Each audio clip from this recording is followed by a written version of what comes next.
হায় গো আল্লাহ কি যে করিলা শরমে ডুইবা মরি বর্তমানের নারীদের জ্বালায় পুরুষেরা হবে দিশাহারি হায় গো আল্লাহ ফর ফর ফর ফর বাতাসে উড়ায় ফেলে দিয়ে মাথার কাপড় এদিক সেদিক ঘুরে বেরিয়ে এশকের জাদু দেয় সারিয়ে খল খল খল খল উচ্চ হাসিতে পুরুষের হৃদয় করে চুরি কথা বলেন ঠিক কিনা এই জন্য বলি রে ভাই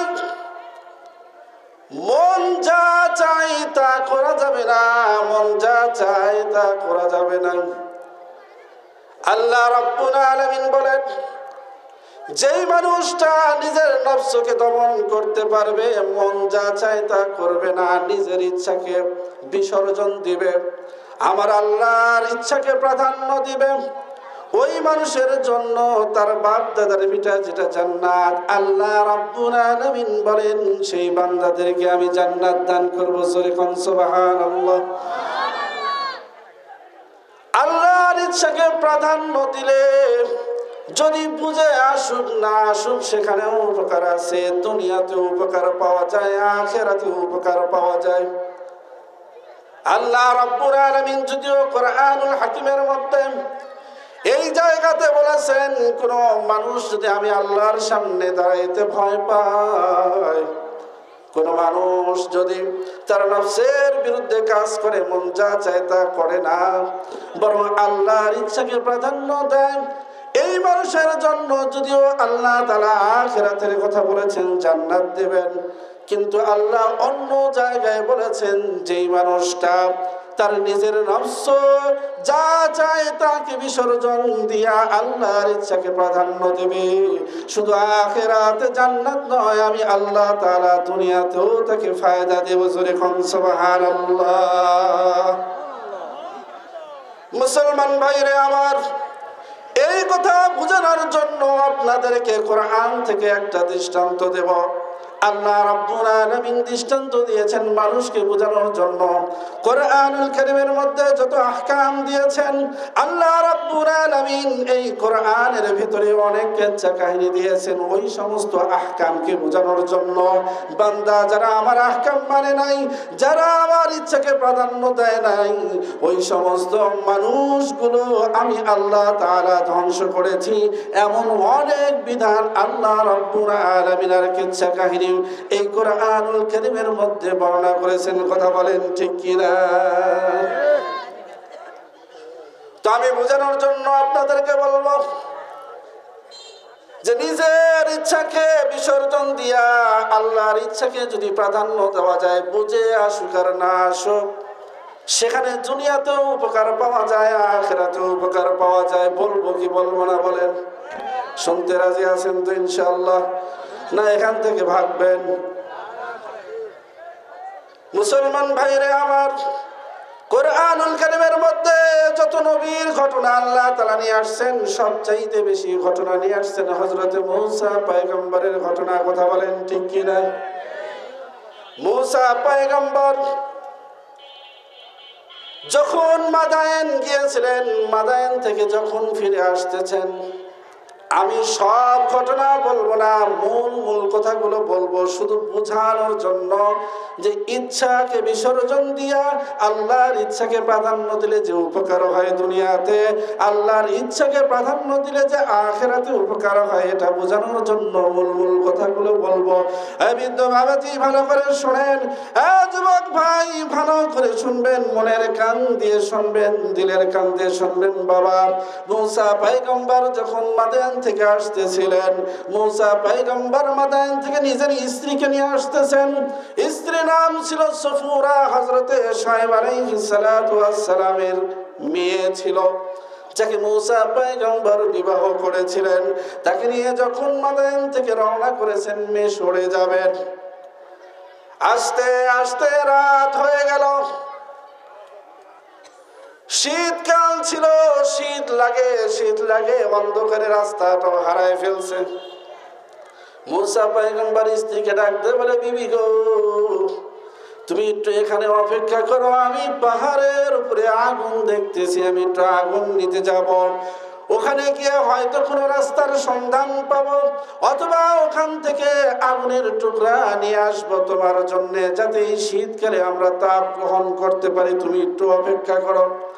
মূসা পয়গম্বর যখন পাহাড়ে আসলেন, পাহাড়ে আসার পরে লক্ষ্য করে দেখেন আশ্চর্য জিনিস, সেটা আবার কোন ধরনের আগুন। আমরা দেখেছি আগুন যদি কোনো গাছে ধরে গাছ পুড়িয়া যায়, কথা বলেন ঠিক কিনা? যদি কোনো পালায় আগুন ধরে পালা পুড়ে যায় না, ঠিক থাকে? মূসা পয়গম্বর লক্ষ্য করে দেখেন গাছে তো আগুন ধরে, আগুন জ্বলে, কিন্তু আগুনে পুড়ায় না। মূসা পয়গম্বরকে আল্লাহ রাব্বুল আলামিন তখন ডাক দিলেন, ইয়া মূসা।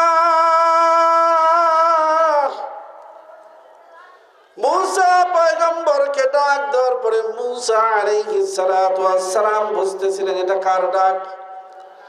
একজন মানুষ যদি পিছন দিক থেকে ডাক দেয় বোঝা যায় পিছন দিক থেকে ডাক দিছে, যদি ডান দিক থেকে ডাক দেয় বোঝা যায় ডান দিক থেকে ডাক দিছে। কথা বলেন ঠিক কিনা? কোন মানুষ যদি সামনে থেকে ডাক দেয় বোঝা যায় সামনে থেকে ডাক দিয়েছে। কিন্তু আল্লাহ যখন মূসা পয়গম্বরকে ডাক দিয়েছেন, মূসা যখন শুনতেছিলেন, মূসা পয়গম্বরের কাছে মনে হচ্ছিল, মুফাসসির কিরাম বলেন, যেন প্রত্যেকটা অঙ্গ প্রত্যঙ্গ এই ডাকটা শুনতেছিল, আর মনে হচ্ছিল চতুর্দিক থেকে এই ডাকটা আসতেছে। জোরে কোন সুবহানাল্লাহ। মূসা পয়গম্বরকে যখন আল্লাহ তাআলা ডাক দিলেন, ডাক দিয়ে বলতেছে, মূসা তোমার হাতে কি? মূসা পয়গম্বর তখন আল্লাহকে বলতেছেন, লাঠি। আল্লাহ বলেন, লাঠি দিয়ে কি করো? মূসা ডাক দিয়ে বলে, আল্লাহ গো, এই লাঠি দিয়ে আমি ভর দিয়া চলি, এই লাঠি দিয়ে আমি পাতা পেরে আমার ছাগলগুলোকে খাওয়াই, এই লাঠির দ্বারা অনেক আরো উপকার নেই। আল্লাহ রাব্বুল আলামিন মূসা পয়গম্বরকে ডাক দিয়ে বলে, রে মূসা তোমার হাতে যে লাঠিটা আছে একটু ফালায় দাও। এই জায়গায় হলো আমার মূল বিষয়, ভালো করে খেয়াল করবেন। মূসা আলাইহিস সালাতু ওয়াস সালামকে ডাক দিয়ে আল্লাহ বলতেছেন, ফালায় দাও লাঠিটা। মূসা আলাইহিস সালাতু ওয়াস সালাম আল্লাহর হুকুম পাওয়ার সাথে সাথে লাঠিটা ফালায় দিলেন।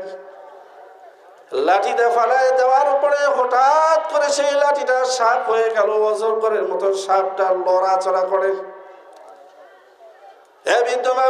ভালো করে শোনেন, আপনাদেরকে আমি জিজ্ঞেস করতে চাই, বলেন তো সাপ দেখে পালাবেন কি না?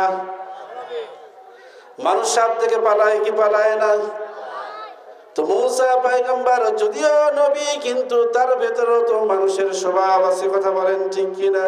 মূসা আলাইহিস সালাতু ওয়াস সালাম যখন লক্ষ্য করে দেখলেন সাপ হয়ে লড়াচড়া করে, তখন দৌড় দিছে। এমন দৌড় দিছে যেই দৌড়ের আর কোনো মা বাপ নাই, পিছনে তাকানোর কোনো সুযোগই নাই, এমন দৌড় দিছে। তারপরে দেখবেন মাঠে যদি কেউ কাজ করতে যায়, অনেক দূরে চলে গেছে, তো আপনি কিভাবে ডাক দেন? ভাই আসছে না জোরে, সলিমউদ্দিন, এভাবে ডাক দেন না, যাতে শোনে, ঠিক কিনা? তো মূসা পয়গম্বর এমন ভাবে দৌড় দিছেন যে পিছনে তাকানোর কি নাই, সুযোগ নাই। তো আল্লাহ মূসা আলাইহিস সালামকে ওইভাবে ডাক দিছেন, 3 আলিফ টান দিয়েছেন। কয় আলিফ? 3 আলিফ। তো মূসা আলাইহিস সালাতু ওয়াস সালামকে আল্লাহ তাআলা বলেছে, ইয়া মূসা আকবিল, হে মূসা আসো, ওয়ালা তাখাফ, ভয় করো না, আসো, ইন্নাকা মিনাল আমিনিন, তুমি আমার কাছে নিরাপদ, সমস্যা নাই, আসো। তো যখন আল্লাহ ডাক দিয়েছে, মূসা আলাইহিস সালাতু ওয়াস সালাম থেমে গেছে। তো থেমে যাওয়ার পরে ফিরে আসছে। এখানে লক্ষ্য করেন ভাই, মূসা পয়গম্বরকে আল্লাহ ডাক দিয়ে বলে, রে মূসা, ওই যে সাপ দেখতেছো, ওই সাপটা ধরো। শুধু ধরার কথা বললে তো হয়তো। আল্লাহ মূসা পয়গম্বরকে ডাক দিয়ে বলে, রে মূসা, শুধু সাপটা ধরলে হবে না, সাপের যে মাথা আছে, মুখ আছে, তার মুখের ভিতরে হাত দিয়ে ধরো। এখানে মূসা পয়গম্বর, মানুষ, তার ভিতরে মানুষের স্বভাব আছে। আপনাকে যদি সাপ ধরতে বলা হয় আপনি সাপ ধরবেননি, তাও আবার মুখের ভিতরে। তাহলে আপনার ইচ্ছা হলো সাপ ধরা যাবে না, ভয়ের জিনিস। মূসা আলাইহিস সালাতু ওয়াস সালাম যদিও নবী, তিনিও তো মানুষ। তো মূসা আলাইহিস সালাতু ওয়াস সালামের ইচ্ছা নাই যে ওই সাপটা ধরার। মুমিন মুসলমান, তামাম দুনিয়ার মানুষ বলবে খবরদার সাপটা ধরিও না, সাপটা ধরিও না। মূসা আলাইহিস সালাতু ওয়াস সালামের ইচ্ছা সাপটা ধরবে না, কিন্তু আল্লাহর ইচ্ছা হলো সাপটা ধরো। কথা বলেন ঠিক কিনা? আল্লাহ রাব্বুল আলামিন যখন মূসা পয়গম্বরকে ডাকতে বলছেন, রে মূসা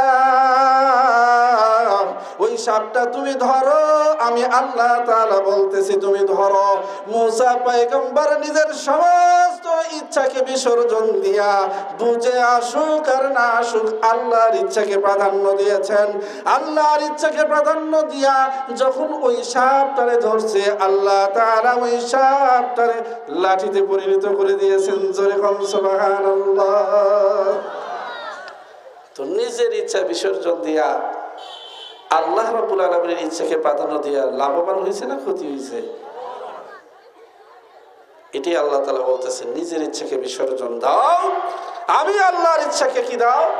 প্রাধান্য দাও। এরপরে আল্লাহ মূসা পয়গম্বরকে ডাকতে বলে, মূসা তোমার যে হাতটা আছে এই হাতটা তোমার বগলের ভিতরে দাও। মূসা পয়গম্বর বগলের ভিতরে দিলেন। আল্লাহ ডাকতে বলতেছেন, রে মূসা তোমার বগলের ভিতরে যে হাতটা দিছো ওই হাতটা আবার বের করো। মূসা পয়গম্বর যখন আল্লাহর আদেশে হাতটা বের করেছেন, হাতটা সাথে সাথে শুভ্র সাদা হয়ে গেছে। আল্লাহ বলেন, রে মূসা তোমার হাতটা যে লাইটের মতো সাদা শুভ্র হলো, এটা রোগের কারণে নয়, বরং আমি আল্লাহ তাআলা তোমাকে দুইটা মুজিজা দিলাম।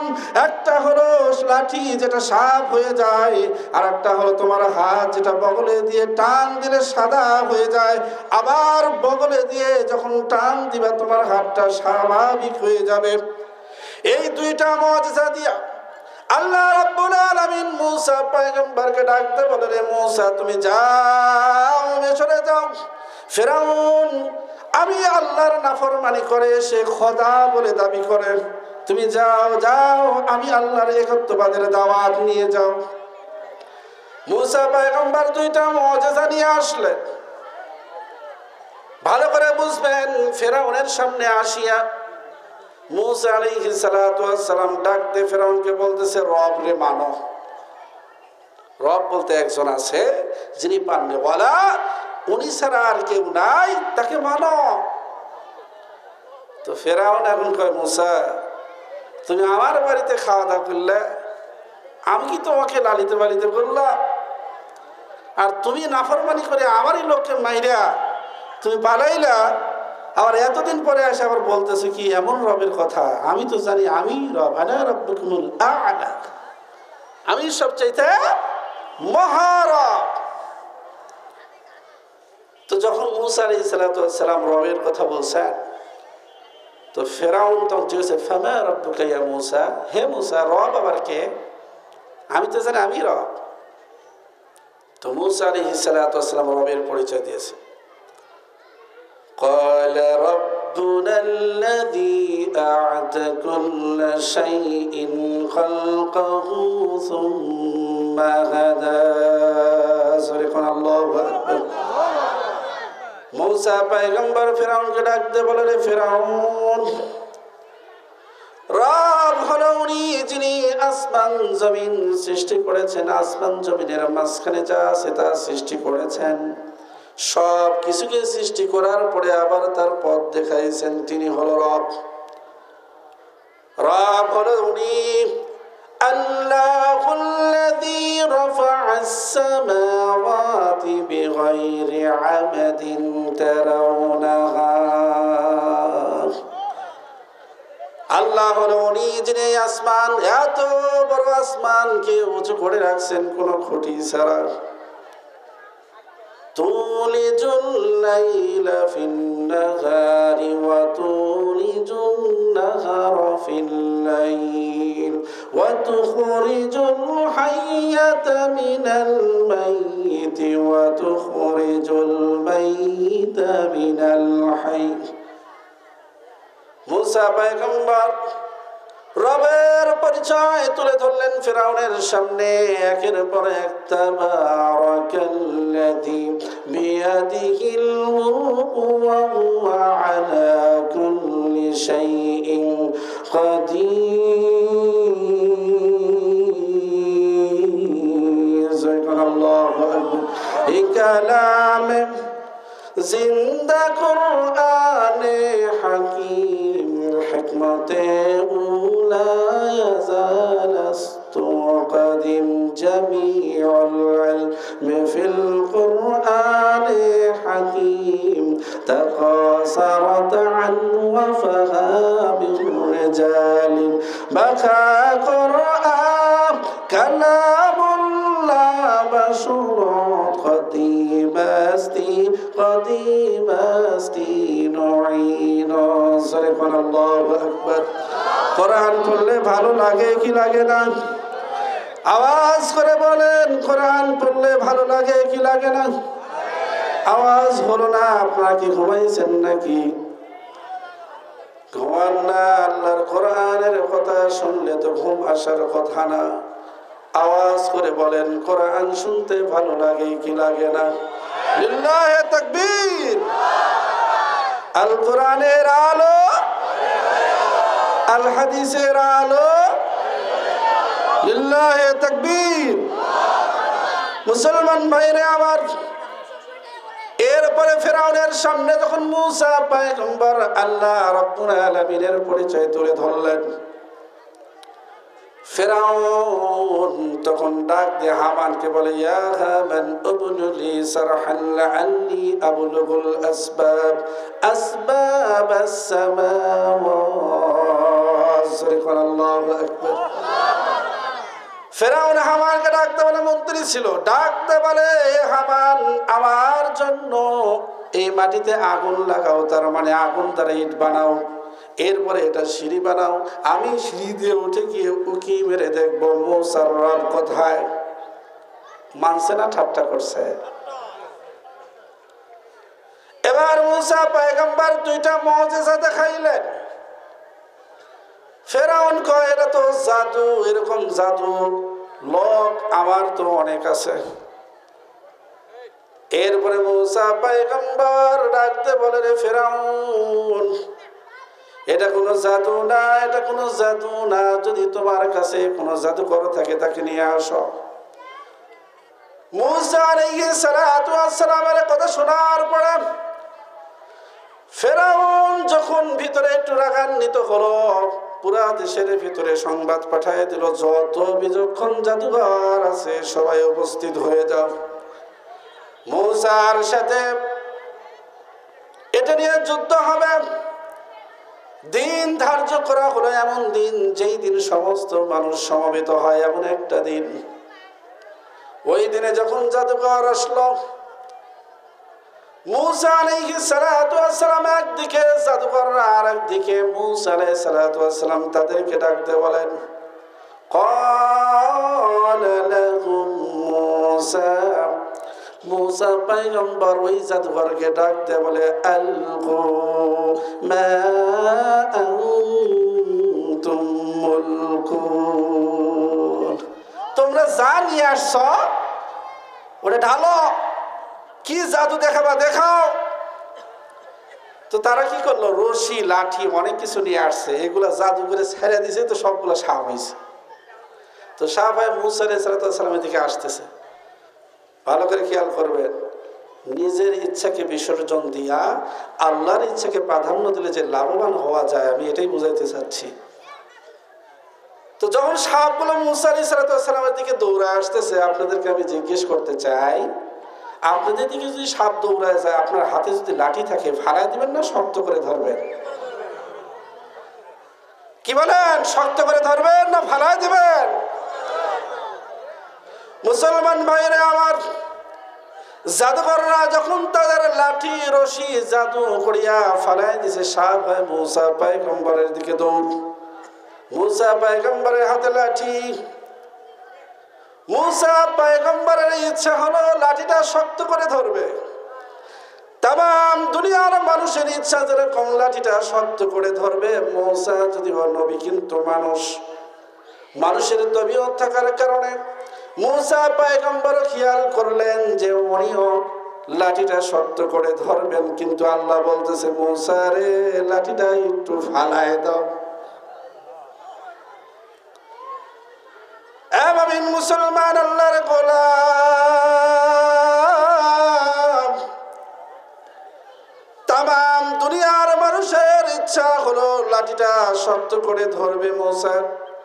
মুসা পয়গম্বরের ইচ্ছা হলো লাঠিটা শক্ত করে ধরবে, কিন্তু আল্লাহ রাব্বুল আলামিন ডাক দিয়ে মুসাকে বলতেছে রে মুসা তোমার হাতে যে লাঠিটা আছে ওই লাঠিটা ফালায় দাও।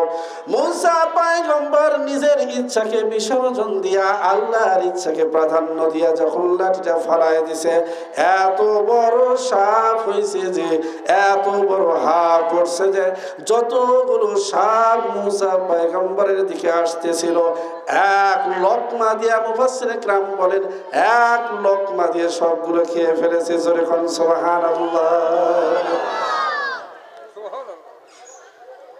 মুসা পয়গম্বর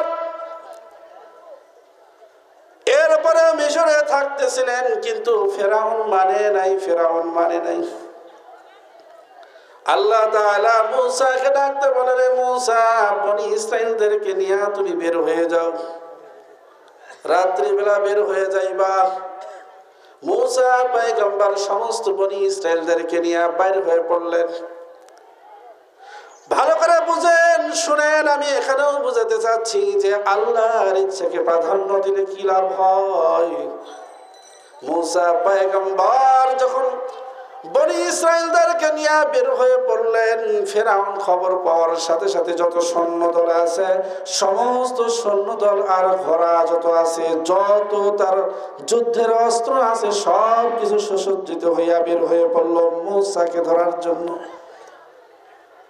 মুসা আলাইহিস সালাতু ওয়াস সালাম ফেরাউন মুসার পিছনে নিছে। মুসা আলাইহিস সালাতু ওয়াস সালাম বনি ইসরাইলদেরকে নিয়ে যখন তিনি যাইতেছিলেন, যাইতে যাইতে সামনে যায় দেখেন নীল নদ, ডান দিকে পাহাড় বাম দিকে পাহাড়, সামনে নদী, পিছনে তাকায় দেখে ফেরাউন একা, বিশাল বাহিনী নিয়ে আসে উপস্থিত, পিছনে আসতেছে।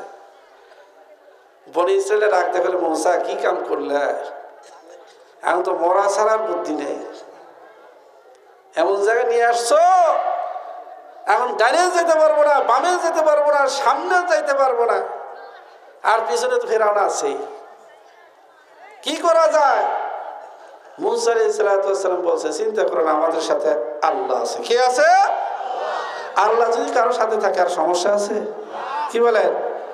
আল্লাহ যদি কারোর সাথে থাকে আর তাম দুনিয়ার মানুষ যদি তার বিরুদ্ধে থাকে কোনো সমস্যা আছে? কোনো সমস্যা নেই। তো মুসা আলাইহিস সালাতু ওয়াস সালাম বনি ইসরাইলদেরকে বলতেছে তোমরা সমস্যা মনে করো না, আল্লাহ আমাদের সাথে আছে। বনি ইসরাইলদের 12টা গ্রুপ ছিল। কয়টা ভাই? এক গ্রুপ আর গ্রুপের মানত না, আর রাস্তা যদি একটা হয় তাহলে সবাই একটাতে যাবে না, এই জন্য আল্লাহ রাস্তা বানিয়ে দিয়েছিলেন কয়টা? 12টা। মুসলমান বৃদ্ধ বাবাজিরা ভালো করে শুনেন, এখানে মুসা আলাইহিস সালাতু ওয়াস সালাম নিজের ইচ্ছাকে বিসর্জন দিয়ে আল্লাহর ইচ্ছাকে কেমনে প্রাধান্য দিলেন। ও বাবাজি, আপনাদেরকে আমি জিজ্ঞেস করতে চাই, বলেন তো কোনো শত্রু যদি আপনাদের পিছনে আসে, তাহলে ওই শত্রু আপনার সামনে যাওয়ার যদি কোনো রাস্তা না থাকে, ডানে বামে যাওয়ার যদি রাস্তা না থাকে, বিড়াল কখন গাছে চড়ে বলেন তো? যখন দেখে কোনো রাস্তা নাই, সামনে একটা গাছ দেখা যায়, বিড়াল এমনি গাছে ওঠে না, রাস্তা না পাইয়া পরে কোথায় ওঠে? তো যখন কোন দুনিয়ার মানুষ দেখবে তার শত্রু পিছনে, সামনে যাওয়ার রাস্তা নাই, ডানেও নাই বামেও নাই, হাতে যা আছে ওটা নিয়ে ঝাঁপিয়ে পড়বে। কথা বলেন ঠিক কিনা? তো মুসা আলাইহিস সালাতু ওয়াস সালামের হাতে কি আছে বলেন? আওয়াজ করে বলেন, মুসার হাতে কি? আরো জোরে। মুসা পয়গম্বর ফিরে তাকায় দেখতেছেন ফিরআউন আসতেছে। তা আপনারা তো লাঠিটা শক্ত করে ধরিয়া কি করবেন? দুশমনের মাথায় তো মারবেন নাকি? কারণ আপনাকে যদি দুশমন মারে আপনিও তো দুশমনকে মারবেন। মুসা আলাইহিস সালাতু ওয়াস সালাম ইচ্ছা করেছেন আমিও ফিরআউনকে মারব। ও যখন আমাকে মাথায় মারতে আসবে এই লাঠি দিয়ে তার মাথায় আমি বাড়ি দেব। আল্লাহ ডাক দে বলে, রে মুসা, তোমার হাতে যে লাঠিটা আছে এই লাঠি দেয়া পানিতে বাড়ি দাও। মুসা পয়গম্বর মনে করছিলেন আল্লাহ যেভাবে ডাক দিছে মনে হয় ফিরআউনের মাথায় লাঠি মারতে বলবে, কিন্তু ফিরআউনের মাথায় না বলিয়া আল্লাহ ডাক দে বলে, রে মুসা, তোমার কি বুঝ আছে? তুমি বুঝো তোমার কি ইচ্ছা, তোমার ইচ্ছা, কিন্তু আমি আল্লাহর ইচ্ছা হলো তুমি ফিরআউনের মাথায় লাঠি না মারিয়া পানিতে মারো। মুসা পয়গম্বর ওই সময় নিজের ইচ্ছাকে বিসর্জন দিয়েছেন। যদিও তাম দুনিয়ার মানুষ এটাই বুঝে যে এখানে ইচ্ছা কি করতে হবে, লাঠিটা শক্ত করে ধরে ফিরআউনের মাথায় মারতে হবে, কিন্তু মুসা আলাইহিস সালাতু ওয়াস সালাম নিজের ইচ্ছাকে বিসর্জন দিয়া আল্লাহর ইচ্ছাকে প্রাধান্য দিয়া যখন পানিতে পাড়ি দিছে, সাথে সাথে আল্লাহ রাব্বুল আলামিন বনি ইসরাইলদের জন্য 12টা রাস্তা বানায় দিয়েছেন। সুবহানাল্লাহ। এবার বনি ইসরাইল ওই রাস্তাগুলো পাইয়া যখন পার হয়ে গেছে, পিছনের দিকে তাকায় দেখে ফিরআউন ওই রাস্তা দিয়ে নামে। বনি ইসরাইল তখন মুসাকে ডাক দেয়, বলে, মুসা, তোমার লাঠি দিয়ে তাড়াতাড়ি বাড়ি মারো। মুসা পয়গম্বর বনি ইসরাইলের কথা শুনিয়া লাঠিটা তুলছেন, পানিতে আর একটা বাড়ি মারবেন। আল্লাহ কয়, থামো। এখানেও যদিও বা মুসা পয়গম্বর ইচ্ছা করেছিলেন লাঠিতে বাড়ি দিলে রাস্তাটা মিশে যাবে, সবগুলো ধ্বংস হয়ে যাবে, এটা উনি মনে করেছিলেন, কিন্তু আল্লাহ তাআলা বললেন, আমি যা জানি তুমি তা জানো না মুসা, আমি তোমাকে নিষেধ করতেছি তুমি মারিও না। মুসা পয়গম্বর নিজের ইচ্ছাকে বিসর্জন দিয়া আল্লাহর ইচ্ছাকে প্রাধান্য দিয়েছেন। তাকায় দেখেন আল্লাহ রাব্বুল আলামিন ফিরআউন যখন তার সৈন্য দল সবগুলো নিয়ে যখন নদীতে নামছে, মাঝখানে আসছে, আল্লাহ হুকুম দেওয়ার সাথে সাথে পুরা জাতিকে ধ্বংস করে ফেলেছে। জোরে কন নাউজুবিল্লাহ। আমি এই জন্য এই ঘটনাগুলো বললাম রে ভাই, আল্লাহ রাব্বুল আলামিনের ইচ্ছাকে প্রাধান্য দিলে সেখানে দুনিয়াতেও লাভ হয়। কথা বলেন ঠিক কিনা? তো নিজের ইচ্ছাকে বিসর্জন দিয়া কোনো মানুষ যদি আল্লাহর ইচ্ছাকে প্রাধান্য দেয়, তো আল্লাহ রাব্বুল আলামিন আল্লাহর ইচ্ছা প্রাধান্য দেওয়ার কারণে যেমন তাকে আখিরাতে জান্নাত দান করবেন, দুনিয়াতেও ওই বান্দাকে আল্লাহ রাব্বুল আলামিন সাহায্য করবেন। জোরে কোন সুবহানাল্লাহ।